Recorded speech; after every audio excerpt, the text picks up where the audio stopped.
First and foremost, the forearm comprises of two long bones, known as the radius and the ulna, which are situated beside each other.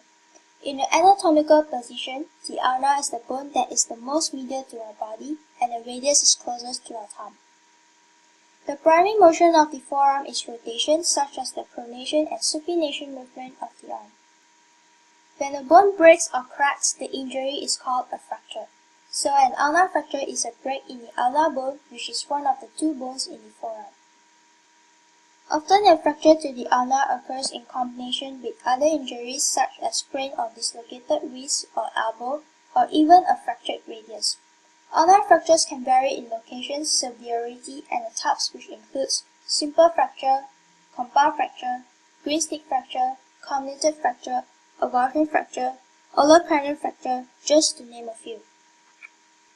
Next, one of the most commonly causes of the injury that occurs are due to a traumatic weight-bearing force through the wrist, forearm, or elbow, such as a fall onto an outstretched hand or forearm, or a fall onto the point of the elbow.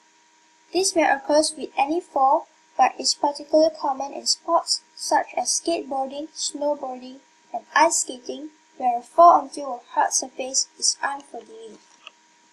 Ulnar fractures may also occur due to direct blow to the forearm from a moving object or due to collision with a stationary object such as road accident or contact sports. The symptoms of an ulnar injury varies depending on the extent and location of the fracture. However, in most cases, a fractured ulna will cause bruising, deformity of the forearm, instant pain, swelling, loss of normal arm motion, and numbness in the wrist and hand. In most serious cases, parts of the fractured bone may be visible through broken skin, also known as compound fracture.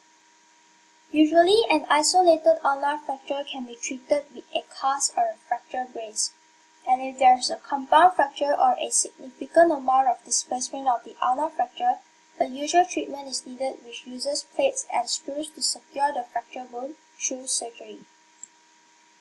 Forearm fractures can also cause further injuries and complications. Some of it are damages to the nerves and blood vessels. This happens because the ends of broken bones are often sharp and can cut or tear surrounding blood vessels or nerves. Secondly, compound fracture can also cause the risk of bone infection. In addition, it can cause non-union. Non-union is a complication where the bone fails to heal. Therefore, patients with diabetes are prone to be affected by this complication. Furthermore, it can also cause compartment syndrome. A compartment syndrome occurs when the pressure from the swelling disrupts the blood supply to the muscles of the forearm.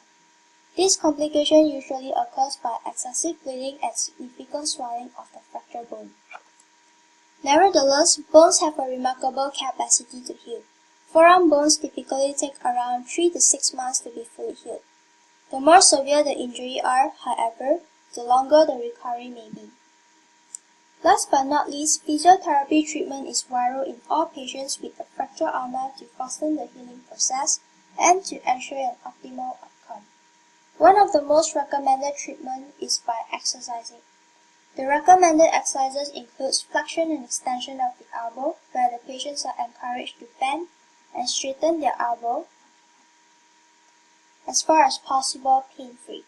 Next is the pronation and supination movement of the forearm, where patients rotate their palm up and down as far as possible pain-free. Furthermore is the flexion and extension movement of the wrist, where the wrist is bent forward and backwards as far as possible pain-free. In addition is the wrist side bends, where the wrist is bent towards the medial of the body and laterally away from the body, side by side as far as possible pain-free. Finally is the tennis ball squeeze, where patients are encouraged to squeeze the tennis ball as hard as possible and comfortable without pain.